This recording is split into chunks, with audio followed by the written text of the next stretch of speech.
Intense summer heat continues to grip northeast New Jersey, where a National Weather Service heat advisory is expected to remain in effect until 8 p.m. this evening. Temperatures are expected to approach 100 degrees, with AccuWeather predicting the severe stretch will ease by Thursday. Meanwhile, Dr. Randy Tartikoff says in his 25 years of being the Associate Director for Holy Name's Emergency Department, he sees a spike in heat-related emergency room visits every time temperatures reach this high. Almost every time it gets this warm, we do see a surge of people with heat-related diseases. The most common are people who work outside, roofers, construction workers, every so often children, but rarely. It's more about people who work outside for a living, who have to be outside to support their families. And many of them are just pushed or push themselves to the point where they have heat-related illnesses.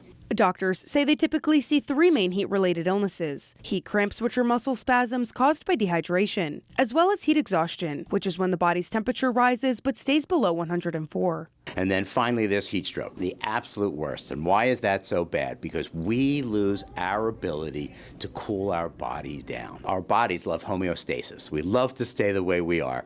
And if we can't stay the way we are, and we lose control of our ability to actually cool our bodies down, you go ultimately into multi-system failure. And this is marked by not the multi-system failure, but early heat stroke, confusion.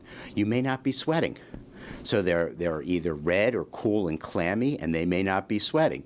Nausea, confusion, agitation. They may resist getting out of the sun. Doctors advise everyone to stay hydrated with electrolytes and water, limit time outside, wear light-colored clothing, and get into the air conditioning whenever possible. They say to seek treatment by calling 911 or visiting the emergency room for heat stroke or severe heat exhaustion. With one more scorcher expected today, the message is clear. Take this heat seriously. Heat stroke can very well may be fatal.